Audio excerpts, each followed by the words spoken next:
हज़ारों हैं, इतनी चैरिटी की जगह हैं और इतने हैं कि आप और हम इमेजिन नहीं कर सकते।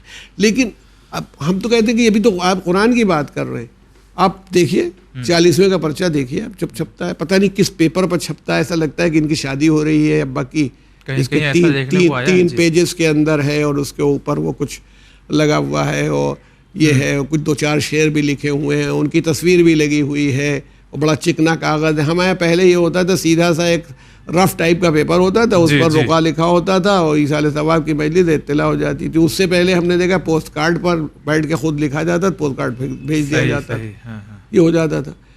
ये क्यों हो रहा है? मेरे लिए तो मुसीबत हो जाती है।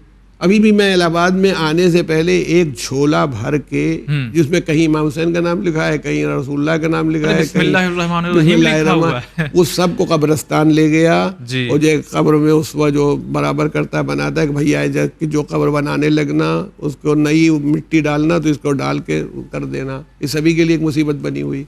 क्यों ऐसा हो रहा है? क्यों इस पे गौर क्यों नहीं करते? हम ये कह रहे हैं आप मजलिस की इत्तला दे रहे हैं, आज तो क्या मुश्किल है, व्हाट्सएप पर दे दीजिए। हाँ सही बात, हमें आना है तो हम आएंगे ही और नहीं आना है तो आपका पर्चा मिलने के बाद भी नहीं आएंगे। हाँ सही। लेकिन ये था कि पहले था कि रोका होता था। अच्छा उसमें नहीं कहते कि अब्बा के ज़माने में ऑर्डनरी रोका छपता था, अब मैं 3 पेज का अंग्रेजी उर्दू में छापूंगा, अंग्रेजी में भी लिखा होता है कि ये अब ऐसे अंग्रेजी दाए उर्दू पढ़ नहीं सकते, ये उर्दू वाली मजलिस मौलाना की जाके समझ लेंगे जिनको बुला रहे हैं। तो आप ये मान के चलिए कि बस एक ट्रेडिशनलिज्म है, यानी हर चीज में हमको अपना ये जरा सा, हाँ यानी यहाँ तो गौर का की न गैन है और न फिक्र की फे है, दोनों ही गायब है। ये तो कोई सोच ही नहीं रहा भाई ये होना है भाई, ये हाँ 40वां है।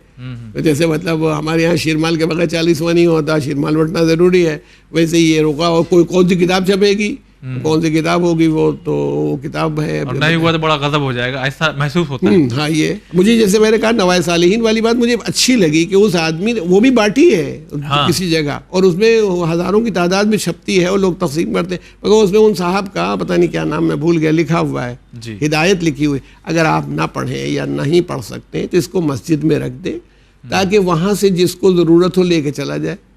कि भाई ये उसकी आपने भी रख दिया है, मैं हम नहीं पढ़ पाए, हमारी आंखें अभी ऐसी कद नहीं रह गई, रोशनी कम हो गई है, नहीं पढ़ पाते हैं, तो हम रख दें, कोई दूसरा आदमी उससे फ़ायदा हासिल कर ले।